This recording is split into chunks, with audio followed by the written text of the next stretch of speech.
please subscribe to the channel and hit the notification bell so you will be notified every time I upload a video. Please also hit the thumbs up or down button to let me know which direction to go for future videos. Thanks.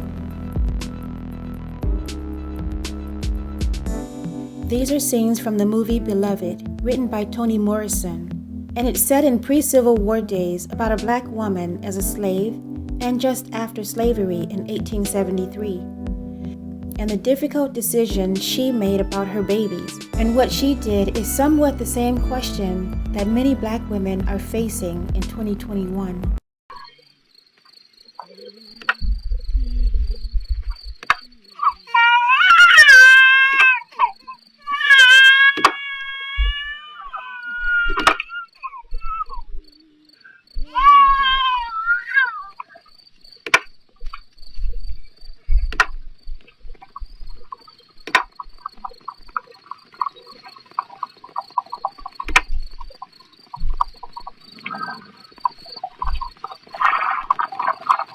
I know that white folks get righteousness like a flag on the pole. Righteousness comes along with the whip. This burning alive. No more happens to you.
This black woman knew that they were coming for her children, to make them slaves, and she understood that that was not a life she wanted for them.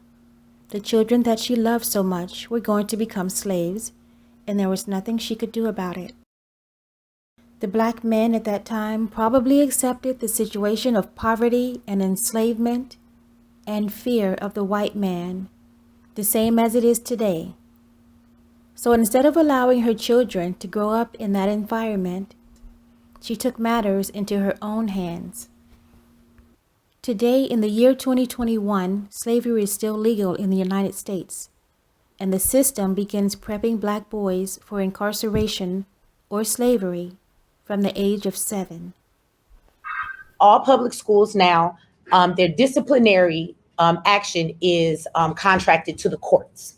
So I don't know, I mean, you have your kids here, but maybe there are people watching online. If your child has ever gotten in trouble, you will find that it's weird today. They will not send you a suspension letter or a, stay after school for detention. They'll actually write your child a ticket. That's what that correction officer that we call a, what's the officer in the school? The safety, the health officer, whatever. He's a corrections officer, okay?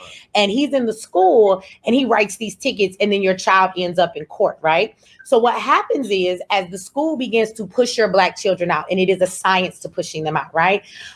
When a kid feels that they are not appreciated, that they can never do anything right, when they're constantly in the office, so therefore they're trying to keep up with the work, and you sit them in the office for 2 hours just to tell them, don't do that and go back to class. Now you got 2 more classes you got to make up for. You've missed all the work. You begin to fall behind. Your input is not necessary. We've watched black children time and time again raise their hand and correct these teachers and tell the colonizer, look, that's not correct. You're teaching us history wrong. That's not true. They in school giving them projects and having them pick cotton, you know what I'm saying, to see what it's like. So these are the things going on. And then when the children speak up, they're taught to be quiet. When your child feels they don't have a voice, they're not being encouraged and seeing how intelligent they can be, all that becomes squandered and they don't feel that they amount to much. And school is a very horrific place. A lot of you may say, my kids enjoy school. Most of you ask your children in a public school and they will tell you that they don't like going to school. It's not a place they want to be, right?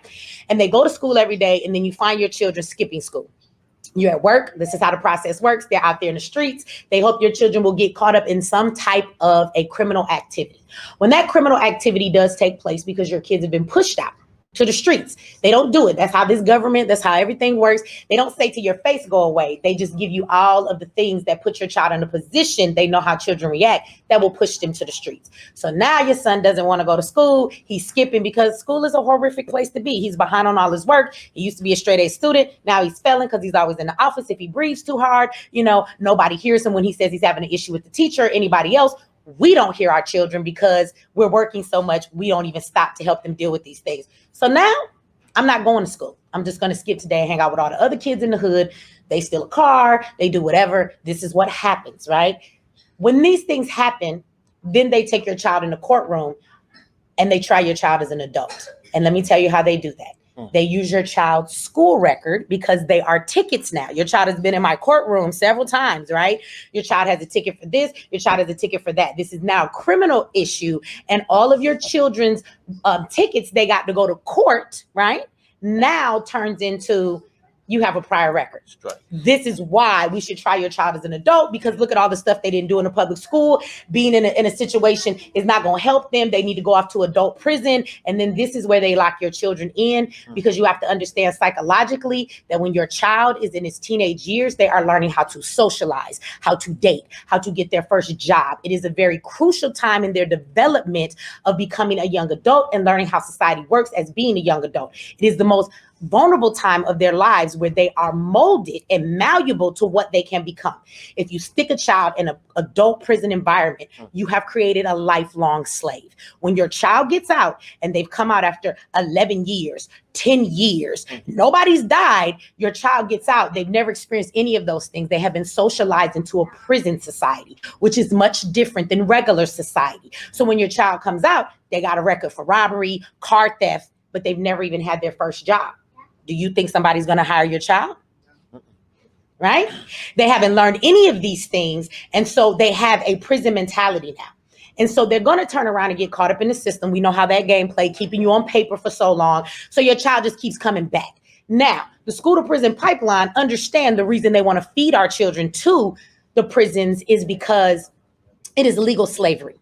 The Constitution says that slavery is legal for punishment of crime. So if we can make you a criminal, you can do free work. A lot of these prisons have whole assembly lines inside of them, and they are working for free. These inmates get done building all kinds of things, from police shields to the police gear, to it used to be Victoria's Secret drawers, to the furniture you buy, car parts, Walmart, Starbucks, all of that stuff. When I was there, they had us building parks. Absolutely. In the town. See? They would get town contracts, municipal contracts, and then they would have us go clear land, build out parks and all. Absolutely. So is that not the plantation? Like, wasn't the thing of slavery is that all of that free labor allowed them to capitalize? Yeah. So understand that prison is getting $1 million contracts to produce all of these products, and they won't even give these inmates enough that they're not indigent when their commissary list comes around. And for those that haven't experienced that, a commissary list is how you order your little ramen noodles, your soap, and your toothbrush to wash your behind in prison. Well, they don't even have enough money. Indigent means you have nothing to buy anything with, so we just gonna give you a little bar of soap, we're gonna give you one roll of toilet paper, we're gonna give you a little tube of toothpaste if they give you that, and this is what they're going to give you to last you for the week. Now, you have worked a full 40-hour job building these $1 million contracts for them with these products, and they're keeping every dollar while they send you back to your cell and give you nothing, right? That is legal slavery today. The 13th Amendment to the United States Constitution abolished slavery and involuntary servitude, except as punishment for a crime. So as soon as your child is sentenced to prison, he becomes a slave. And to those who believe they can raise a black child to be an upstanding, law-abiding citizen, The system of white supremacy has a plan for them too. Can I just merge what Uko and Michi were saying? There's the school to prison pipeline aspect of it, but then it's also what they do with the children that are high achieving as well. Absolutely. Or the children who are in middle class, upper middle class, and upper class communities, where if they can't get them by making them be ignorant by lack of education, if they can't push them through the school to prison pipeline, then they brainwash them to not have race loyalty. And so what you end up with are these become our senators, these become our congressmen, these become our Black political leaders, right? These become our newscasters, and they have no race loyalty whatsoever, which brings what Blue Pill said into perspective. To the women who are in opposition to the movement of abortion of Black males, abortion is not a new concept.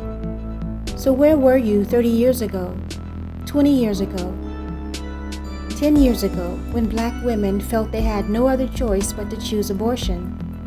And that's mainly because they were most likely living in poverty, or they knew they would be raising the child alone, or they didn't want to be tied to an abusive relationship by having a Black man's child.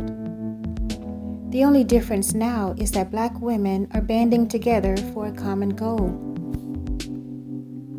All of these situations can be directed back to Black male degeneracy because of their inaction, fear, or compliance with the system of white supremacy. And to the older generation of Black women who supported their men in their disloyalty, irresponsibility, and laziness, while they stewed in subjugation and oppression, understand that the new generation of women are making decisions methodically and strategically and not out of emotions. Let your wives and your children see you dance.